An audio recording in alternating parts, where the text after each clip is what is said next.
Kalau kamu lagi jalan-jalan di hutan Sulawesi Tenggara, kamu harus hati-hati. Bisa aja kamu didatangin secara tiba-tiba oleh makhluk yang ngagetin kamu dan bikin kamu ketawa, tapi sampai mati.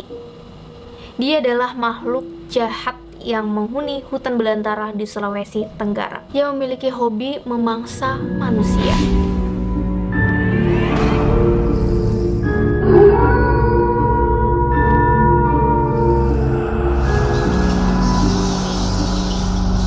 Aku Gusti Gina, dan ini Alkisah. Halo semuanya, selamat datang kembali dan welcome buat kamu yang baru di channel ini. Jangan lupa untuk di-subscribe, nyalakan loncengnya, biar kamu gak ketinggalan video-video aku terbaru. Terutama nih, biasanya aku ngebahas mengenai mitologi horor dan juga misteri. Cek-cek aja di YouTube channel aku, itu ada banyak video yang bisa nemenin waktu senggang kamu. Nah, kali ini guys, aku bakal menceritakan hantu yang tidak biasa. Mungkin ada banyak di antara kita baru pertama kali mendengarnya. Kalau biasanya aku ngebahas mengenai hantu-hantu di Pulau Jawa dan Kalimantan, ini adalah hantu dari Sulawesi, tepatnya di Sulawesi Tenggara. Di Sulawesi Tenggara guys, etnis terbesar di sana adalah suku Tolaki. Nah, layaknya kayak suku-suku yang lain, mereka itu kan punya cerita hantu sendiri nih. Nah, sosok-sosok yang ditakuti biasanya itu juga munculnya di malam hari. Kisah ini bermula sejak ratusan tahun yang lalu atau bahkan ribuan tahun yang lalu. Karena guys, secara arkeologi ternyata suku Tolaki ini peradabannya dimulai bahkan 5000 tahun sebelum Masehi. Alkisah di zaman dulu, suku Tolaki di Sulawesi Tenggara ini memang dikenal sebagai peladang dan juga pemburu yang handal. Mereka itu bisa dibilang sangat berani dan juga jago banget nih dalam hal berburu. Jadi kayak semua orang di sana itu, wah udah gak usah diragukan lagi deh skill mereka dalam berburu. Namun guys, ada sebuah teror yang terjadi di sana, terutama bagi mereka yang ingin berburu. Nah, dikisahkan nih, mereka itu nggak boleh nih berburu di malam hari. Dan barang siapa yang melanggar, nyawa taruhannya. Larangan ini tuh nggak main-main guys, karena cerita dari leluhur mengatakan bahwa ada sosok roh jahat yang menghuni hutan belantara di Sulawesi Tenggara. Nah, sosok ini memiliki kekuatan yang bisa mengendalikan manusia untuk tertawa sampai mati. Yap, sampai mati. Dengan kemunculannya, dia tertawa terbahak-bahak. Orang yang mendengar, manusia yang mendengar, juga akan ikut tertawa, kelelahan, lalu mati dan dimangsa oleh hantu ini. Hantu ini disebut dengan Onito Mengane. Sorry ya kalau misalnya penyebutannya salah, tapi dari literatur yang aku dapatkan ya namanya Onito Mengane. Disebut-sebut hantu Onito Mengane ini guys, itu tuh lebih menakutkan dibanding Longga dan Parakang.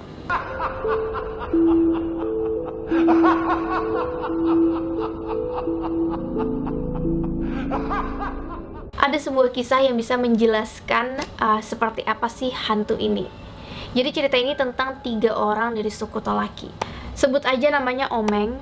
Dia ini pemburu handal ya. Ya tentu aja udah seperti kegiatan sehari-harinya dia. Dan di hari itu Omeng ini ingin melakukan pesta di kampungnya guys. Saking bersemangatnya dia itu mengumpulkan makanan yang banyak.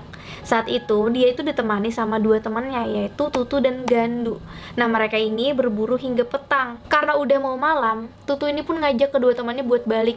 Seperti yang kita tahu, tabu di sana nggak boleh berburu di malam hari kan. Tapi si Omeng itu kayak tetap pengen berburu gitu, pengen mendapatkan makanan yang lebih banyak. Setelah perdebatan yang cukup panjang, akhirnya si Tutu ini mengambil jalan tengah nih. Nah, Tutu ini pun bilang nih, Meng, aku akan ke sungai saja. Di sana akan menangkap ikan dengan bubu. Mumpung belum terlalu gelap, kau bawa aja nih karadaku. Si Omeng pun menjawab, baiklah kami akan menyusul secepatnya. Dan kemudian Tutu ini langsung ke sungai menangkap ikan karena dia ini udah terlatih menangkap ikan dengan cepat dan dengan alat berburu tradisional di sana. Ya cepat aja terkumpul gitu. Akhirnya dia duduk sambil memandangi langit yang udah mulai gelap, tapi kok temannya ini nggak balik-balik, si Omeng dan Gandu ini. Tapi dia tetap menunggu temannya. Sampai akhirnya malam pun tiba guys. Saat malam tiba, perasaan Tutu tuh mulai gak enak nih. Dan tiba-tiba dia itu kayak mendengar suara tawa dari dalam hutan. Karena mendengar suara tawa di dalam hutan di malam hari, dia itu udah mulai curiga apakah itu Onito Mengane. Kalau misalnya memang si hantu menyeramkan itu, berarti temannya dalam bahaya. Akhirnya Tutu ini mengumpulkan keberanian untuk masuk ke dalam hutan buat ngecek apakah itu teman-teman yang ketawa atau si On itu. Dia pun berjalan nih pelan-pelan ke dalam hutan dan mulai gelap karena kan cahaya bulan sudah tertutup sama pohon-pohon. Dan dia melihat sosok yang bikin dia kaget banget. Cuman dia ngelihatnya dari belakang. Yang mana sosok ini guys, itu dari belakang terlihat seperti hewan buas dan sedang bersembunyi di balik pohon sambil menggoyangkan dahan. Nah, melihat fisiknya sekilas nih, Tutu tuh bisa ngelihat kayak monyet, tapi dia berkepala botak dengan tangan dan kaki yang panjang. Ya, cahaya bulan di malam itu cukup bisa bikin Tutu melihat dengan jelas sih, walaupun dari belakang gitu, perawakan dari makhluk ini. Semakin lama terdengar suara itu makin jelas, dan rupanya dari semak-semak itu keluar Omeng dan Gandu yang sedang tertawa terbahak-bahak. Tutu itu posisinya kayak berjarak gitu loh. Dia di sini, si Onito Mangane di sini di atas, si temannya itu dari sini. Tapi karena si Omeng dan Gandu ini ketawa kayak aneh gitu, Tutu tuh kaget apa nih yang terjadi sama temennya gitu kan. Di saat yang bersamaan juga guys, Tutu tuh udah mulai kayak berasa pengen ikut ketawa, tapi dia berusaha untuk menahan dirinya dengan cara menutup telinga biar dia nggak mendengar suara tawa dari Onito Mangane. Karena kalau dia mendengar, dia juga akan ikut tertawa. Lalu secara tiba-tiba Omeng dan Gandu ini, mereka berhenti tertawa, tapi wajah mereka memerah dan mulai mengeluarkan darah karena tertawa entah berapa lama.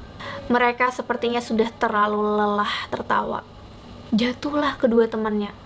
Melihat hal itu, Tutu tuh udah kayak merasa, wah ini gak bener nih, ini emang bener-bener Onito Mangane. Tutu yang melihat sosok kayak monyet tadi alias si Onito, dia itu turun nih dari pohon. Lalu dengan riang tertawa, dia mendekati jasad kedua temannya. Yap, jasad dari Omeng dan Gandu. Ternyata wajah dari Onito Mangane itu guys, itu nggak kalah menyeramkan.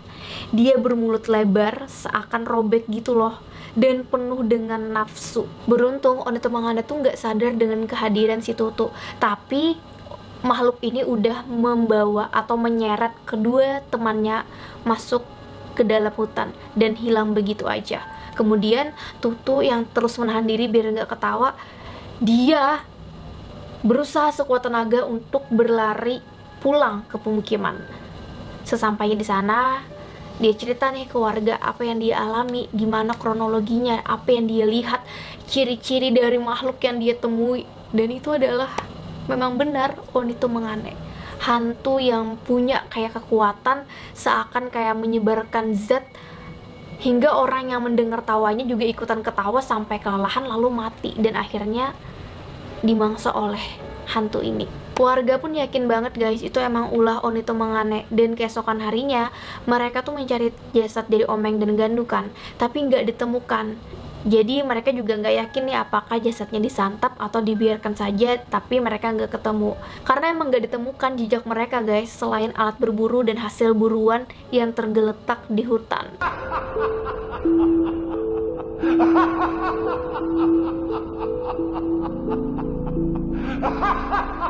Kalau di zaman sekarang ya, hantu Onito Mangane tuh udah jarang banget didengar. Mungkin udah kayak nggak ada lagi nih. Atau di antara kalian ada yang tinggal di Sulawesi Tenggara dan ternyata masih ada kok Onito Mangane di sini. Boleh ditulis di kolom komentar, share cerita kamu, karena kita nggak tahu orang-orang yang di luar Sulawesi Tenggara. Cerita-cerita hantu kayak gini tuh tentu aja udah menjadi legenda atau dongeng pengantar tidur semata. Kebenarannya apakah memang ada hantu Onito Mangane atau enggak, ya nggak ada yang tahu gitu kan. Bisa aja itu emang jin dan menyamar kayak gitu dan sekarang udah nggak ada lagi, atau emang masih ada cuman masih tersembunyi di dalam lebatnya hutan di Sulawesi Tenggara. Nobody knows. Dan kalau dipikir-pikir guys, hantu yang tertawa itu adalah hantu yang sangat familiar. Kalau di film-film juga kan ya, kuntilanak itu tertawa, dan tawa-tawa hantu itu memang menakutkan. Cuman yang punya kekuatan menularkan tertawa itu cuma Onito Mangane. Kalau yang lain nih tertawa, misalnya si Kunti, kita bakal takut, lari ketakutan gitu kan. Kalau kita mendengar tawanya Onito Mangane, kita bakal ikut tertawa.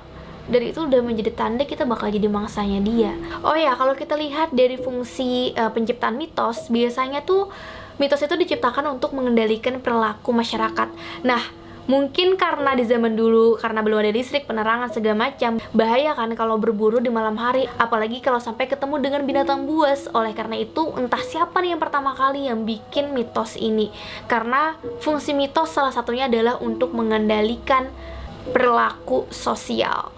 Oke guys, sampai sini aja cerita kali ini. Ini udah mau berbuka puasa, aku syutingnya di bulan puasa. Thank you udah nonton video ini sampai habis.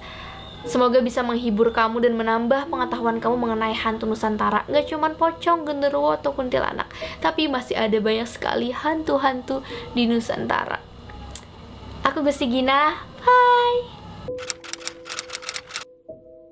Hai guys, thank you udah nonton video ini sampai habis. Jangan lupa untuk di-subscribe, nyalakan loncengnya, like, comment, dan share.